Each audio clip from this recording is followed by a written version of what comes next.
오늘은 정치 이야기 뉴스보다 영화 정치쇼 맞춤 영화 평론가 똥지는 영화 평론가 아싸 가오리. 오늘 못 맞췄네 또.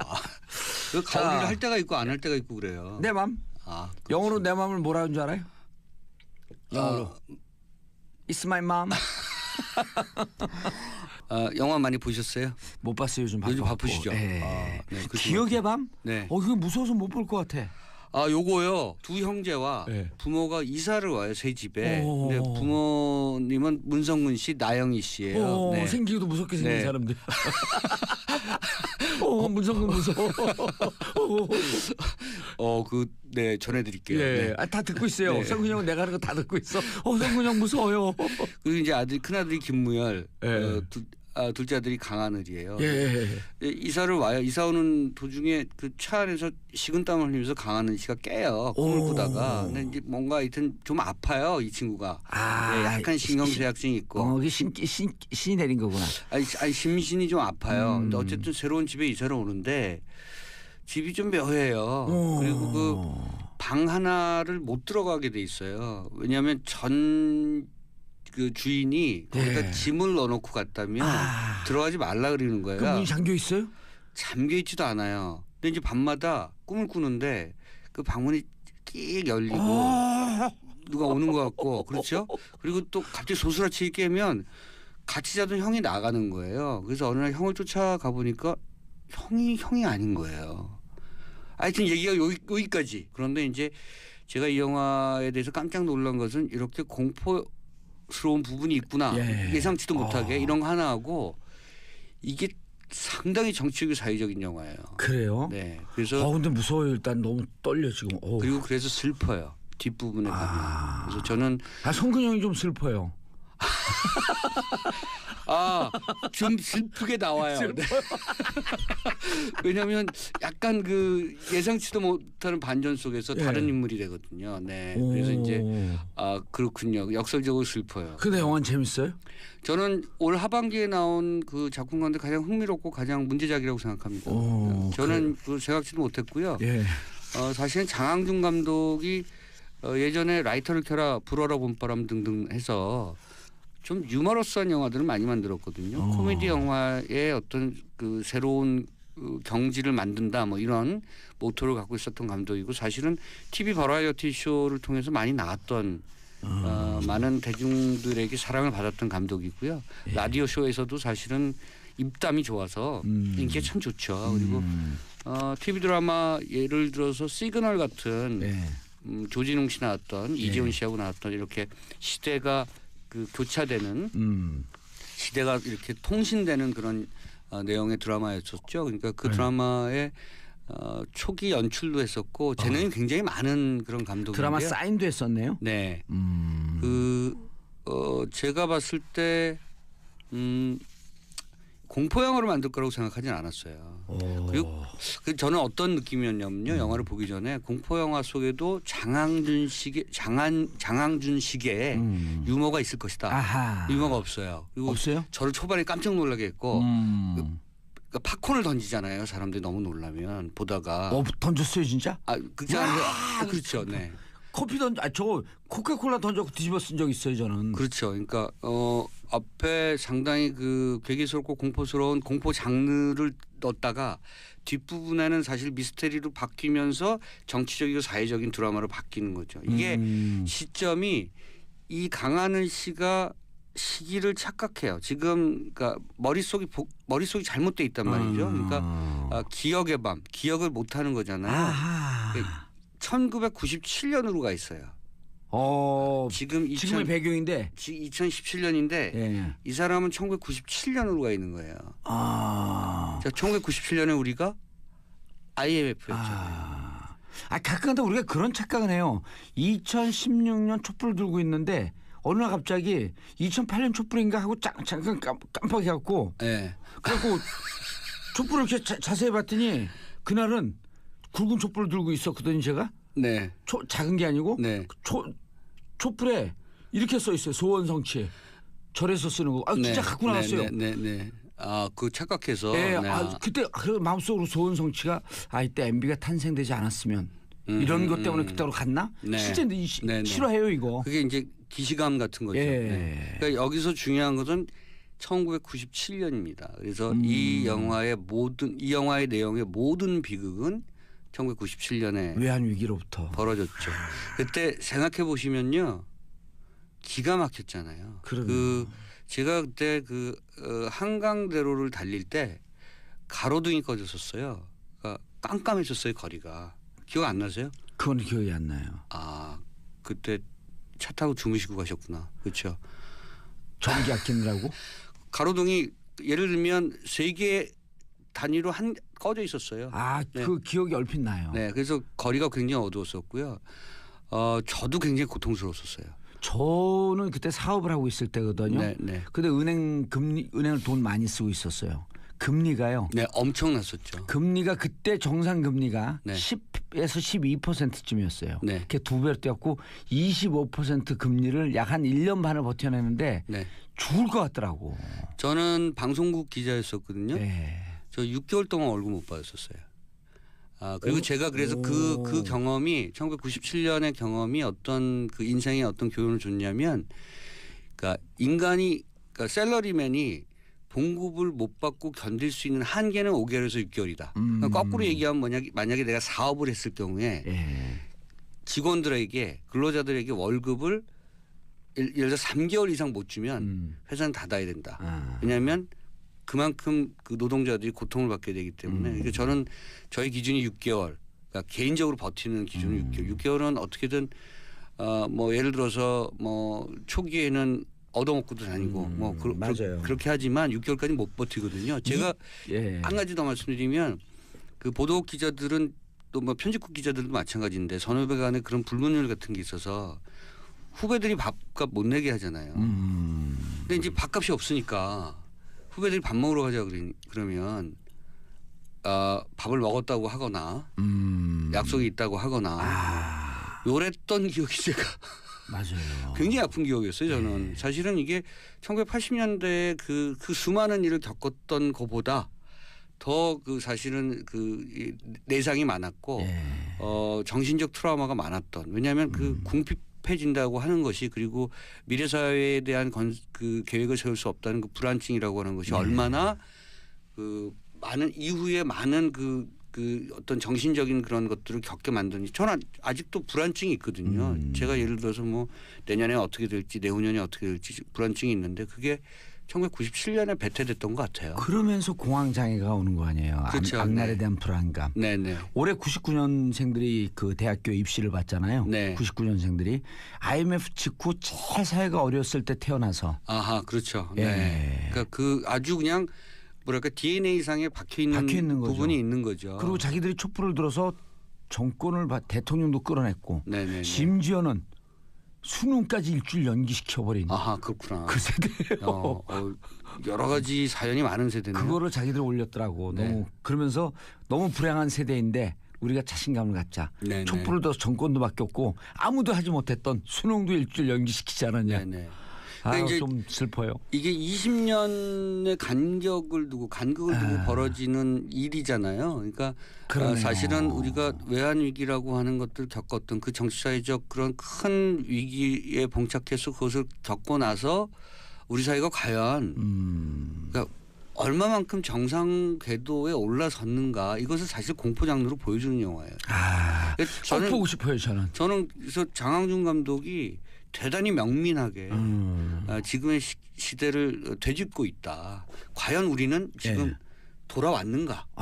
일상 97년으로부터. 그러니까 이 탈선된 기차가 다시 정상의 궤도로 올라서서 달리고 있는가? 정말 정상적으로 지금 제대로 달리고 있는가? 이런 부분들을 되짚고 있는 거죠. 근데 영화를 보고 있으면 퍼펙트하게 돌아오지 못한 것 같다는 것을 감독이 얘기하고 있는 것 같아요. 그렇잖아요. 네. 지금 경기 얼마나 팍팍해요. 그렇죠. 오히려 네. 97년보다도 97년에는 기업 부도가 있었지만 가계부채는 없었거든요. 네. 지금은 기업도 어려워지고 가계도 가계부채도 어렵고요. 네. 1,400조가 넘어갔고. 네. 항상 그 경제는 전 정부로부터 이어받는 거니까요. 예를 들면 지금 트럼프 시대에 미국 경제가 좀 좋아졌다고 하지만 그것은 오바마가 만든 거잖아요. 그러니까 지금 예를 들어서 새로운 정부에서 경기가 어렵다는 것은 아마 지난 4년이나 지난 9년 동안에 여러 가지 적폐들, 여러 가지 경제적 문제들이 지금 와서 노골화되고 있는 것이 아닌가 생각하고 이것이 극복되기까지는 한 1, 2년 걸릴 것이고 3, 4년 걸릴 것인데 이 영화 기억의 밤이 그것을 다시 한번 기억하게 만드는 작품이라고 생각하고요. 저는 장항준 감독이 오랜만에 문제작을 내놨다고 생각합니다. 예. 네. 그전에 문제작을 안 내놨다는 뜻이에요? 그렇게 말씀하실 줄 알았어요. 네. 장항준 감독하고 누가 선배예요? 제가 이제 한참 위죠. 한참 위에요. 네. 장항준 감독한테 얘기해 줘야겠다. 아니 저 가깝습니다. 네. 네. 그래서 가깝기 때문에 원래 가까운 사람한테 뒷방 맞아요. 정확히 말씀하셨는데 네. 이 영화가 약간 뒤통수 맞는 기분이에요. 공포 영화 뭐 그래서 이게 무슨 얘기지 하다가 이런 우리가 슬픈 20년의 역사를 갖고 있구나라고 하는 이 97년 위 외환위기로부터 우리 사회가 정상으로 돌아온 것 같아? 아니다. No. 우리에겐 뭔가 그런 BS. 유령 같은 뭔가의 존재가 배회하고 있거나 등등. 아직도 그때의 망령이 계속되고 있다. 않고 있다. 네. 예. 그리고 강하늘, 김무열 씨가 원래 연기를 굉장히 잘하는 친구들이에요. 김무열 씨도 이렇게 둘 다 반전에 반전을 거듭하는 캐릭터거든요. 근데 계속 오버랩되는 어떤 그런 자기 역할들을 너무나 스무드하게 잘 넘어가요. 그러니까 김무열은 놀랄만한 어떤 최후의 반전이 있습니다. 그래서 영화는 상당히 슬프고요. 그리고 비극이고. 예. 그래서 좀 어둡지만 여러분들께 꼭 지금의 시대를 한번 되짚어 본다는 의미에서 정봉주 쇼의 청취자라면 이 영화를 봐야 된다는 생각을 저는 꼭 하고 있습니다. 강하늘 씨가 지금 생각해 보니까 세시봉에서 윤형주 분으로 나왔네요. 네. 잘생긴. 약간 고분위기잖아요. 약간 귀티나는. 귀티나고 약간 도회적으로. 그리고 목소리도 좀 약간 여성적이고. 알겠습니다. 네. 기억의 밤. 기억의 밤. 97년도를 기억해봐라. 네. 과연 우리는 그것으로부터 다시 현실로 돌아왔는가? 97년도에 과연 무슨 일이 있었고 그것이 지금까지 어떤 영향을 미치고 있는가? 뭐 이런 거죠. 그리고 97년 그때부터 본격적으로 사회 양극화가 시작되는 시점이거든요. 그렇죠. 네. 그리고 신자유주의가 마지막 신자유주의가 이제 마지막 정점을 찍을 그렇죠. 때. 네. 알겠습니다. 자, 두 번째 영화. 이거는 저 굉장히 단순한 의미로 선택했습니다. 이게 2006년작인데요. 약 10년 전 영화인데 지금 개봉하는 영화는 아니죠? 아니죠. 네. VOD나 IPTV로 충분히 찾아보실 수 있는 그리고 보고 싶어요. 나름 재밌어요. 케빈 코스트너가 머리가 좀 덜 빠졌을 때 많이 빠졌죠 지금은. 근데 이제 케빈 코스트너가 그래도 머리가 좀 있을 때 2006년도에 참여했던 주연 아니었어요. 케빈 코스트너가 이때부터 좀 조연으로 빠지기 시작했는데요. 애쉬튼 커처가 주연인 가디언입니다. 구조대원 얘기예요. 구조대원, 가디언이라고 하게 되면 이제 보통 보호자 이런 뜻인데. 네네. 이 구조 요원들에 대한 얘기고 구조 요원들을 훈련하는 훈련 팀장이 케빈 코스트너예요. 케빈 코스트너. 이들이 어떻게 훈련을 받고 어떻게 실제 상황에 뛰어들게 되고 사람을 어떻게 구하게 되느냐 이런 드라마. 그러니까 사실은 미국에 이런 드라마 많거든요. 그러니까 일종의 영웅담을 그린 거잖아요. 소방관, 구조대원, 의사, 등등 구급 의사를 포함해서 이런 분들에 대한 얘기를 굉장히 극적인 드라마를 활용해서 극적인 장치를 활용해서 얘기를 재미있게 꾸민 작품들이 많은데 그 중에 하나가 저는 사실은 가디언이 최근 10년 동안에 나온 작품 중에서 이런 작품 중에서 가장 짜임새가 좋은 영화라는 생각이 들었습니다. 근데 제가 이걸 생각하게 된 이유는 충분히 짐작하시겠습니다만 요즘 공무원 수증. 저도 딱 그 생각했어요. 그걸 가지고 이제 찬성 반대가 많고 근데 늘 뉴스를 보면 요즘 이번에 낚싯배 사고를 포함해서 여러 사고가 있을 때마다 늘 부족한 게 이런 공무원분들 아니겠습니까? 구급 요원들 정말 부족하고. 이번에 공무원 수 증원 문제 갖고 국회에서 예산안 갖고 이제 회의록 보면은 이낙연 총리한테 야당 의원이 이렇게 얘기해요. 공무원 늘리지 말라니까요. 그러니까 이낙연 총리가 이렇게 얘기합니다. 공무원 아니고요. 소방관, 경찰관, 택배원입니다. 공무원 늘리지 말라니까요. 소방관, 택배원, 경찰입니다. 이 말이 계속 반복이 돼요. 그러면서 이번에 그렇죠. 그러니까 이번에 서로 사실 공무원은 행정공무원 늘리지 말라고 하는 거고 또 정부에서는 무슨 얘기입니까? 사무직 공무원 한 명도 없어요. 9,500명이 다 현장 네. 생활과 안전과 연루된 공무원입니다. 네네. 하는데 이제 그것을 정부안이 2,000몇 명이었다 줄이고 9천 몇 명이 되죠. 예. 제가 하나 여쭤보고 싶은 게 있어요. 예. 거꾸로. 그러니까 이렇게 어쨌든 공무원 수든 이게 뭐 소방관 구조대원 수든 어쨌든 이런 수를 늘리는 것은 저는 예전 루즈벨트의 뉴딜 정책 같은 거 아니겠습니까? 그렇죠. 그런 거죠. 예. 이쪽이 늘어나면 고용 효과가 창출되고 그러면 낙수 효과가 발생하는 건데 왜 반대를 하는 보수 쪽에서는 작은 정부 지향이잖아요. 정부의 그 기업이 늘려야 된다. 그리고 민간에서 일자리가 가는 것은 민간에서 늘려야 된다. 그러니까 안전 요원이 필요하고 그다음에 민간에서 일자리 늘리기 위한 마중물로서 역할을 좀 하자. 그래서 총 중앙직과 지방직까지 다 하게 되면 내년에 네. 늘어나는 공무원 수가 24,475명이에요. 아하. 예. 왜냐하면 중앙직이 9,500명, 네. 지방직이 약 한 14,000명쯤 네. 해갖고 24,475명. 이런 숫자 정확하게 하는 진행자가 별로 없어요. 네. 중요한 그 원고도 없이. 원고가 네. 어디 있어요? 원고는 우리가 원고하면 재판장처럼 느껴요. 원고 네. 피고. 이게 문제야. 다 좋다가. 우리 법정 드라마 좋아해요.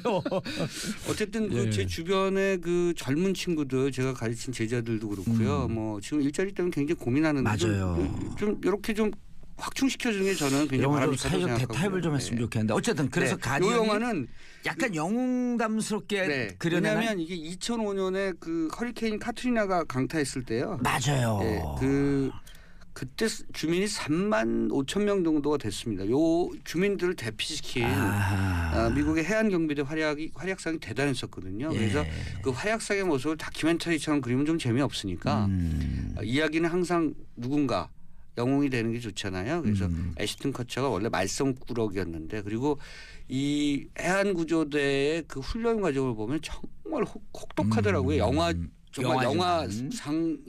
영화상으로 얘기하는 것이 맞다면 왜냐하면 물속에서 그 뭐 호흡하는 거 포함해서 어마어마한 그 혹독한 훈련을 거치는데 그 기준을 통과하지 못하면 해양 경비가 될 수가 없는 거예요. 그런데 이제 해양 경비가 되는 것이 그만큼 이들에게는 자긍심과 자부심을 주는 거고 그리고 이 커뮤니티에서 해안 경비대에게 그만큼 뭐랄까요 그 리스펙트를 주는 거죠. 존중을 해주는 거예요. 그런데 저는 영화를 보면서 우리 같은 경우는 사실 박봉에 온갖 그 사무 업무에 사실은 훈련에 따른 여러 가지 경무에 시설도 좀 부족하고 굉장히 대비되는 고무장갑 끼고 불을 끌어 들어가는. 네. 그러니까 이제 이런 부분들은 가디언이라는 영화를 보면 좀 비교가 돼서 이게 영화긴 하지만 어쨌든 많은 부분을 팩트 체크를 하고 시나리오를 만들지 않았겠습니까? 그럼요. 아마 요즘에 이런 논란이 있을 때 저는 TV나 케이블 TV에서 한 번쯤 방영할 만한 그런 작품이고 많은 분들이 한번 찾아보실 만한 작품이다. 그래서 왜 이런 사람들이 우리 사회에서 필요한가? 그리고 그러니까 원래 지금 워낙 재난이 많은 시기니까 이럴 때 우리가 이런 분들을 많이 사전에 양성해서 대비하는 것이 얼마나 그 중요한 일인가 이런 것들 좀 깨달을 수 있는 그런 작품입니다. 2001년도에 9.11 그 참사 났을 때 많은 소방관들이 그 무너지는 그럼요. 그 쌍둥이 빌딩 안으로 들어갔잖아요. 그렇죠. 그때 그 소방관의 구호가 이겁니다. First come, last out. 그렇죠. 제일 먼저 들어와서 제일 마지막에 나와라. 그 내용이 올리버 스톤 감독이 월드 트레이드 센터라는 영화를 만들었고요. 거기서 나옵니다. 그리고 그분들이 그런 대형 참사가 있을 것을 예견하면서도 들어가는 모습. 그렇죠. 그것이 미국의 정신이죠. 죽을 줄 알고 들어가는 거죠. 그러니까 이제 그러니까 사명감을 사전에 얼마나 많이 교육되고 그것을 스스로 갖추고 있는가 그리고 그들이 사명감을 가질 수 있도록 사회가 얼마나 존중해 주는가 이거 굉장히 서로 교환되는 거거든요. 그러니까 이게 무슨 그 밑봉 영화 이런 거 아니거든요. 미국봉, 국산봉 이런 영화 아니고 우리 사회에 이렇게 현장직 공무원들의 밑봉 새로운 단어 밑봉 새로운 단어 나왔습니다. 괜찮네요. 그런 영화 아니고 우리 사회의 현장직 공무원들 이런 분들이 얼마나 고통을 겪고 있는지를 이 가디언이라는 영화를 통해서 좀 네. 다시 한번 되새겼으면 좋겠다. 네, 사회의 디테일이 좋아져야 되는데 예. 이런 부분들에서부터 좋아지는 거죠. 경찰, 그렇죠, 소방관, 예. 구조대원, 의료진 뭐 이런 부분들이 좋아져야 사회 복지 시스템이라고 하는 것들이 그럼요. 그 하드웨어가 갖춰지는 거잖아요. 그러니까 사회 디테일이 좋아져야 된다. 네. 말 멋졌어요. 네. 정치적 용어로 이렇게 합니다. 실핏줄이 건강해야 인간이 건강하다. 그게 더 좋네. 섹시했어. 밑봉보다 낫네. 밑봉 약간 욕 같았어. 제가 나중에 한번 써먹을게요. 요거 밑봉 영화입니다. 뭐 이러면서. 예, 네. 알겠습니다. 네. 자, 오동진 평론가님 토요일 1부 순서 감사하고요. 인사하시고요. 다음 주에 뵙겠습니다. 예, 저는 97년 IMF 때죠. 이때 발매된 노래 듣습니다. 델리 스파이스의 차우차우 듣고 2부로 다시 돌아오겠습니다. 채널 고정하소서.